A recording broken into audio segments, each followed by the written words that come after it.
Hello, everyone. Welcome to another episode of CIO Talk with Riaz. Today, I have the pleasure of interviewing Randy Bean, who's the author, speaker, founder, CEO, innovation fellow at Wavestone. Randy is showing his book. That's great. Welcome, Randy. Thank you for joining us. I'm so excited and looking forward to the conversation. Hi, Riaz. Delighted to be here. Thank you. Wonderful. Why don't you go ahead and introduce yourself for my audience, Randy? Yeah, I guess the shortest story is I've spent nearly a generation in data. Came out of one of the major banks, now part of Bank of America. I was actually trained as a COBOL and assembler programmer, but I was much more interested in what was moving around rather than the coding language, and that was the data. So I became very involved with helping organizations figure out how best to leverage data to make decisions and gain insights and to grow their businesses. And I was engaged in that for many years in the internet era. I went out to Silicon Valley and was co-founder of a couple companies. And in 2001, when that all came collapsing down, I founded and launched a company, New Vantage Partners, and we operated for 20 years as advisors to Fortune 1000 companies, their C executives, and how to leverage data as a business asset, how to become a data-driven organization, how to build a data culture, and how to innovate with data in their businesses. And in December of 2021, I sold the business to a Paris-based global consultancy, Wavestone. I serve there now as an innovation fellow, and the other things that I spend my time on is I write extensively, the book, as Riaz had mentioned. I also write regularly. I contributed a guest column for 2 years for the Wall Street Journal in 2014, 2015 on big data and data and analytics. Since then, I've been continuing the column for Forbes. I also write several pieces a year for Harvard Business Review. The most recent one was published about 2 weeks ago. Write 6 pieces a year for MIT Sloan Management Review. The most recent one was published 2 weeks ago also. And I regularly speak and organize Chief Data Officer events. So next week I will be moderating the keynote panel for the 9th consecutive year at the MIT Chief Data Officer Symposium, known as CDO IQ. And on my panel, I will have Chief Data Officers representing Colgate-Palmolive, Visa, Universal Music, Harvard Business School, and Sanofi. So that's who I am, and that's what I do. That's very impressive, Randy. Thank you. That's great. So since you are the person that's interested in data, let me ask you this question. Where do you see the opportunity for most companies in leveraging data? Like you said briefly, data is a powerful tool, right? So companies can use data to get a lot of information about themselves, about the industry, about the trend, and so on. So where do you see most missed opportunities in terms of leveraging data? Well, what's really happened over the past generation is that data has proliferated. There's been many new sources of data. And in addition to that, greater computing power has made it possible for organizations to access the data that they have. In my very first job, I mentioned in a major bank, I was responsible for something called deposit account history. And one of the things that I noticed was that data or information was captured on customers and their activities and behaviors for 6 years. And I mentioned to one of the leaders within the organization, I said, so what do you do with this data? You have all this great information on your customers. And they say, oh, the regulators make us hold on to it for 6 years and then we're able to destroy it. And I was just like, what? What a missed opportunity. And ever since then, I've been focused on how organizations can organize and access and make available, accessible the data that they have so that business decision makers can make more informed decisions, whether it's growing the business, treating customers in a better way, creating efficiencies, cost savings, whatever the case may be. So there's a range of ways that organizations can leverage data. But at the same time, in spite of the proliferation of data, in spite of the greater computing power, organizations are really struggling to be as successful in using data as they could be. And we conduct an annual survey of Fortune 1000 data leaders, and I'd be happy to share some of the findings in terms of the struggles and challenges that organizations face in becoming data-driven. That'll be great.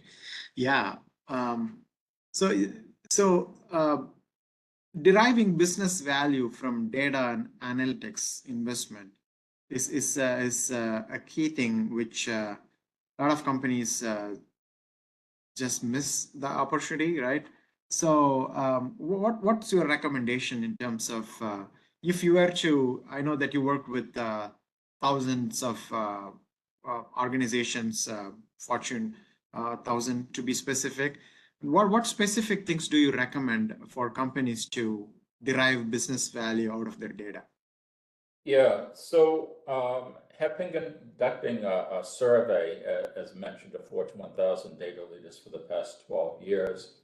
And what that survey shows year after year is that organizations almost universally are investing in data analytics and AI initiatives, so well over 90%.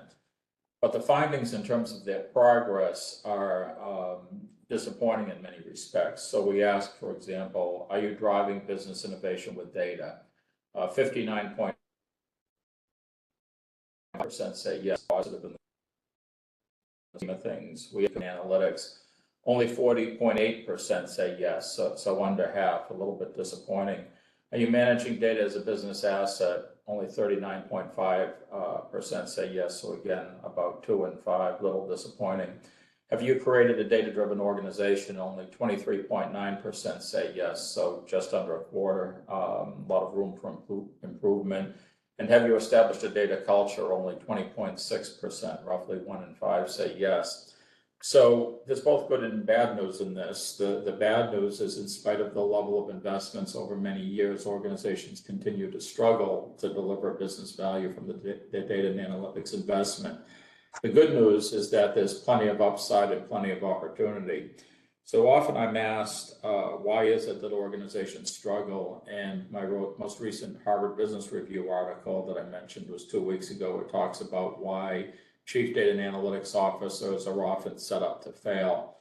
And one of the biggest challenges for these organizations is that they've been investing in a lot of capabilities, but they're often not tied closely enough to business initiatives. There's not strong enough partnerships formed with business leaders. And really what distinguishes organizations that are most successful in delivering business value, in my experience, is how closely they are aligned with the business leaders so that they're actually using data to solve specific business problems rather than boiling the ocean, rather than creating a massive infrastructure of 90% of the data which may never be used. So that's what I encourage organizations to do, is to partner very closely with business leaders. And I just add one additional point, and that is that those organizations that are successful, it's not a case of the chief data and analytics officer raising their hand and saying, hey, we're doing great work for the organization. Rather, it's the CEO and the board and the operating committee saying, we're achieving great success. We've been able to, say, improve customer retention, customer acquisition, a number of other metrics. And we couldn't have done this without our data team and data leaders. And Jamie Dimon at JP Morgan spoke, last quarter about the major initiatives of JP Morgan and their successes. And one of the major things he called out was the importance of data and the data team. So, if you have your business leaders calling you out for credit, as opposed to you raising your hand and saying, hey, we're doing wonderful things, how come nobody appreciates us? That's really what I see that distinguishes organizations that are successful from those organizations that are not achieving everything that they could. I see. That's great. So based on your experience of studying various organizations, what would you say are some of the impediments to success when the leader is trying to make changes? We all know that some of them succeed, some of them don't. So what do you see? What have you seen as being biggest impediments to that success? Yeah, well, that's, another question that we ask each year. We ask, what is the principal challenge to becoming data-driven?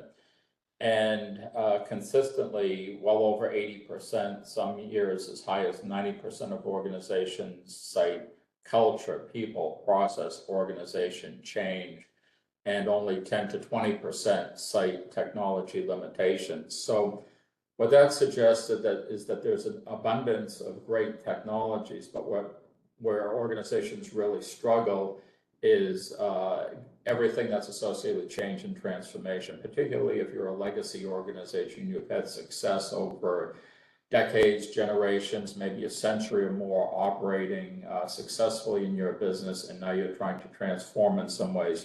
Transformation is never easy. These type of transformation initiatives tend to roll out not in years, but in decades. I mean, we're a quarter of a century now into the digital introduction of digital capabilities, the digital revolution.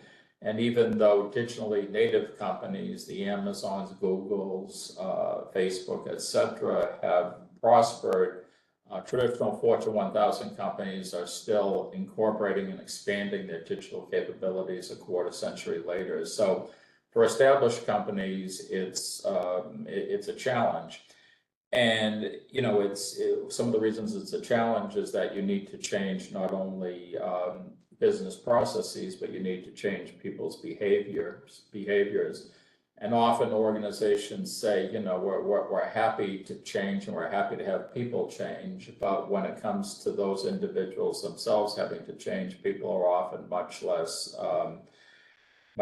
embracing of that idea. So change tends to occur slowly, often, and it's really an evolutionary process. So what's important is that organizations stick with it, they continue to invest, but they really need to focus their investments on those activities that can be measured and tied to business value. Often I'm asked these days in particular, whether organizations should continue to invest in data analytics and AI capabilities. And my answer, in part to really focus the question, is to say, unless you're delivering business value from your data and analytics initiatives, you should stop them in their entirety.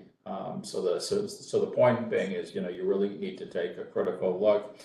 The last thing I'd say on that point is that this has been exacerbated or accelerated during 2023 because there's been some degrees of economic uncertainty. There's been significant layoffs in industries such as high technologies. There's been notable banking failures, Silicon Valley Bank, First Republic Bank, Credit Suisse. And as a result of that, there's greater caution. And when there's greater caution, there's greater attention to how dollars are being spent and the business value that's being derived. Absolutely. So, so those are some of the key factors. Okay, well, you are highlighting the important things that usually becomes the impediments when you're trying to make a change. The people, culture, change management to be the top ones. Speaking of culture, I think it was Peter Drucker who said, culture eats strategy for breakfast, right? So how do you even change culture in an organization? Because sometimes culture itself could be an impediment for making a change, but how do you even change it?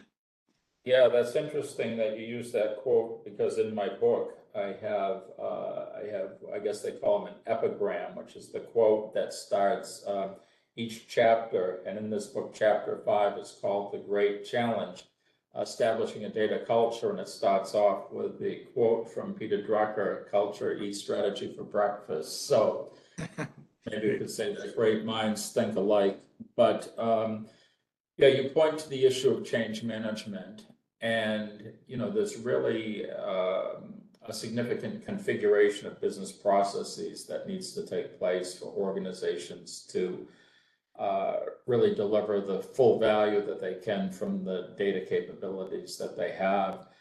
And often encourage organizations to start small. In other words, what one or two or three or four most important business questions that you have. And typically you don't need all of the data or even close to that to answer those questions. You might need 3 or 4 or 5 pieces of information. Those pieces of information need to be highly accurate. And once you can answer a single business question, that builds a level of credibility and trust within the organization. When you repeat that and repeat that again, it can begin to establish a level of momentum. And that's how we see individuals and organizations gaining traction. I tell the story sometimes about going to meet with the data leaders of an organization and their teams. And they talk about all of the capabilities that they've created. And I say, this is really great work. You've created a wonderful set of capabilities. And then I meet with the technology leaders and they talk about the engineering, the architecture, the modernization activities, the cloud migration activities that are taking place. And I say, this is good work, commendable results that you're achieving. And then I meet with the business leaders and say, so how are things going from your ability to leverage data and analytics? And too often hear them say, well, the issue is we don't trust the data. We're not getting the data we need in a timely fashion. We're not confident in the accuracy of the data. And so what this points to is that even though organizations are building a lot of capabilities and investing in those capabilities, it doesn't always translate into successful business outcomes. That's why I encourage organizations really to start with the business leaders and to develop that partnership and to ask what are the basic questions that they need to answer. Because too often over time, I've heard things like, well, the business leaders just don't get it. They don't know what they want. They need to be educated. They need to have greater data literacy, et cetera. And I get all of that because, as mentioned, I started as a COBOL and assembler programmer and ran into those same frustrations. But the bottom line is that the business leaders keep the company open. They're the ones who pay the bills. They're the ones that make sure that everybody in the organization still has a job. So, we all work for them and we need to make sure that they're being successful and, that we're speaking in language that they can understand. And that often means simplifying things. Too often I hear from business leaders like, they're talking about data fabric. Data meshes, master data, and I don't know what these things mean, and they seem to think they're smarter than we are, but we're the ones that keep the business running. So there needs to be a much greater effort to build those relationships, because without those relationships, it's hard to achieve any type of success. That's a great advice. Thank you. Switching gears, I'd like to ask more of a tactical question. Let's take an organization that has a lot of data, but they are not leveraging the data in the form of analytics. I'm sure every organization does reporting, because some of those reportings are compliance requirements even, but I don't think every organization leverages the data, to your point earlier. So a company who has data want to leverage the data in the form of analytics. What steps do they have to take in order to leverage the data that they already own? Yeah, I'd answer that a couple different ways. First of all, relative to the establishment of the chief data officer role, the chief data and analytics officer role, in 2012, per our survey, only 12% of organizations had somebody filling that role. By this year, it was 82.6%. But the role was initially established as a regulatory role, particularly in financial services. So it was to provide regulators with the data that they need to inspire confidence in the financial well-being of the banks. But it's evolved over time because obviously the data and analytics leaders aspired to use the data for what's called offensive purposes. In other words, growth in the business, growth in the customer base. So one of the things that's happened, particularly over the past 5 or 6 years, is integration of the analytics function into the CDO function for many organizations. So the role has really expanded for many firms from just chief data officer to chief data and analytics officer. So organizations that are taking those steps are actively integrating their data capabilities in terms of access to the data with the business questions that they're trying to solve. So they're focused much more on the offensive capabilities, and they're thinking about data from the vantage point of how do we use the analytics to solve specific business questions. So I'll pause there, but that's one of the developments that's been taking place that's good in terms of the maturity of data capabilities and organizations doing more than just creating a data environment, but tying it to the analytics and the business questions that they need to answer. Got it. That makes total sense. And it's interesting to hear the numbers in terms of the companies that are now leveraging as chief data officer role compared to 10 years ago. What a big jump in the numbers. What would be, just to clarify further about this chief data officer role, what would be typical roles and responsibilities of a new chief data and analytics officer?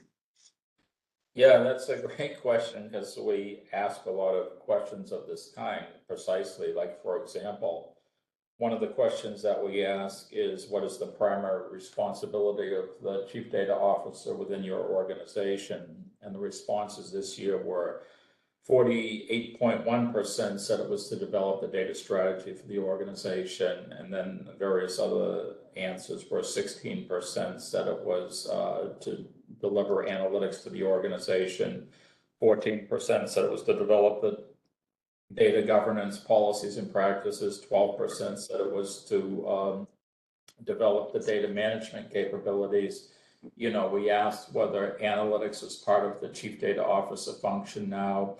69.4% of respondents said that it was part of that function. We asked in terms of skill sets of chief data officers, and roughly 42.9% came from a data analytics, data science background.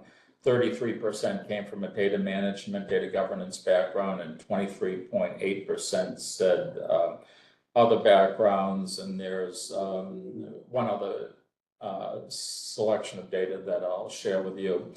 And that was, we asked companies about the success of the chief data and analytics role, and only 35.5% said it was successful and well established, and the other 65% said that they were continuing to struggle with the role. And that's manifested in a very high turnover rate among chief data officers this year in particular. That's really been exacerbated. There's been about 15 or 16 Fortune 1000 chief data officers that have left their roles from the start of the year.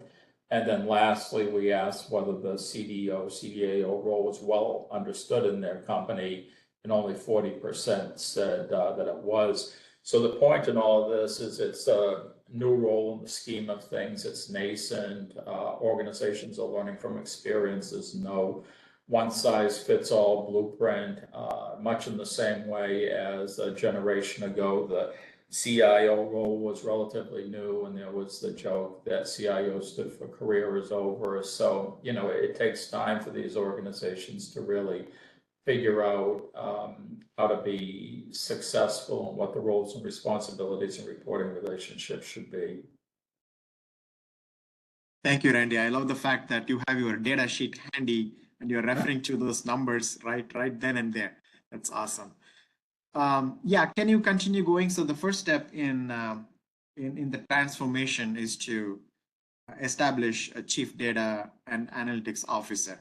So what next for a company that wants to transition? What do they need to do next? I just go back to that point about business partnerships. So it's not enough to establish that role, because we see that, you know, particularly among the major banks who have been at this the longest, some of those banks are on their 6th or 7th iteration of people in those roles. So that's why it's really incumbent to develop those relationships with the business partners and the trust of the business leadership of the organizations in showing results.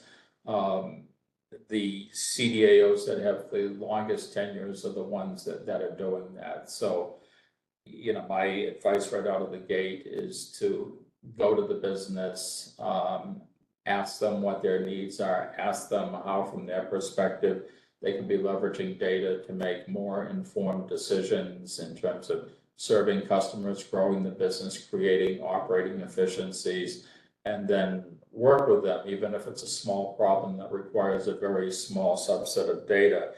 You know, I know a lot of organizations invest heavily in data initiatives to create, if you will, a perfect data environment, that every piece of data that's possibly accessible is cleaned and made available. But again, it goes back to that point about 80-20 or 90-10. Most of that data is not used, or not used as much as the data that organizations really rely on. So, I'm an advocate for focusing on the data that really matters. What are the most critical data elements that an organization needs? Often that's a question that we'd ask when we went into organizations. We'd say, how many critical data elements do you have as an organization? Have you defined this notion of critical data elements? And if their answer is yes, we say, how many critical data elements do you have? And if the answer is something like under 10, that's the right answer. And if the answer is like 200,000 or 50,000 or 10,000, none of them are critical. It's like, no, you're lacking the discipline. It's like, what is the data that really, really matters? Okay. Thank you, Randy. That's helpful. So in your experience, have you ever told any organization after studying their position and situation not to leverage data at all? Would that be a scenario? It's more around expectations. So I walked into an organization once, met with it. This is a Fortune 1000 company, met with their president of their consumer unit. And the executive said to me, we want to become a data-driven organization, and we need to do that in 60 days. And I packed up my bag and said, I can't help you. I don't know if anybody can help you. So I think it all starts with realistic expectations. Another anecdote is I was telling a story once of an organization I was working with that in 10 years had developed 10 data strategies. And somebody said, that's really awful. And I said, no, actually, I think that's really good, because what they're doing is continuing to treat it like a living, breathing thing. So they're, it's not something that you formulate your strategy or even your governance policies and put them on the shelf. It's something that you have to revisit on an ongoing basis, because things are dynamic. Your business changes, your customer changes, there's changes in the marketplace, technology evolves. So you need to continually adapt, and you need to stick with it as well. It's not a one and done type of thing. Wonderful. Thank you, Randy. This is a wonderful conversation. Before we conclude, I would like you to tell more about your book. Can you show your book one more time, and where can my readers find your book? Is it Amazon or another source? Yeah, it's called Fail Fast, Learn Faster, Lessons in Data-Driven Leadership in an Age of Disruption, Big Data, and AI. I wrote it during the pandemic. Before that, I declined offers to write a book, but I had the time. I couldn't travel anywhere. And what's really intended to be is a perspective on a generation of organizations' attempts to build data capabilities. And it's divided into 10 chapters. A little history of big data. So, what organizations were doing a generation ago and how they've evolved. My next chapter is called Think Different, Becoming Data-Driven. So the idea that you need to develop a different mindset. A chapter on insight and knowledge data. In fact, the data in the corporate world, the great challenge. A little bit about the rise of the chief data officer. And then an important chapter, which is often overlooked by many organizations, and it's called Data Responsibility, a word on data ethics. Then I talk about data innovation, disruption, and data-driven AI. And then I close it with one company's odyssey, and that's the story of American Express over 15 years of working with them and the various things that they undertook, things that work, things didn't work, and it comes back to that title, fail fast, learn faster, because it's learning from experience. It's always trying new things, test and learn, iteration. That's what distinguishes many organizations that are successful. They have this quest to improve, to test things, to tinker with things, and to find what works, as opposed to taking a highly cautious path. Absolutely. Yeah, we all had a taste of it during pandemic. Every organization had to pivot quickly. Absolutely. Wonderful. Thank you, Randy. It sounds like your book is a comprehensive read to learn about data and transformation, leveraging data. I would Yeah. love to pick up a copy and read it for myself. I will include the title in the show notes so for my audience can reference to it. Is it available in Amazon?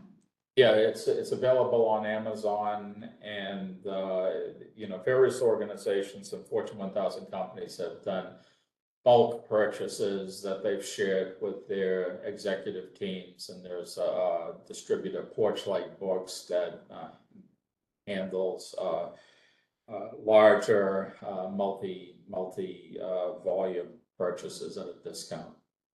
Wonderful. Great. Well, congratulations on that significant accomplishment. Thank you. Lastly, where can my audience find more about you and possibly connect with you? Yeah, I'd say the best place is LinkedIn under Randy Bean MVP. So I regularly post the articles that I write in Forbes, Harvard Business Review, MIT Sloan Review, my speaking engagements. Have about 14,000 followers on LinkedIn. So that would be a primary source. Also my personal website, which is randybeandata.com, to learn more about my speaking, writing, research, and event activities. Aptly named website, Randy Bean Data. Great. Yeah. I'll make sure to include links to your LinkedIn profile as well as your website. Thank you. Well, Randy, thank you so much for your time. I enjoyed the conversation. I'm sure many of my audience will enjoy as well. Thanks for your time again and have a good rest of your day. My pleasure. Thank you.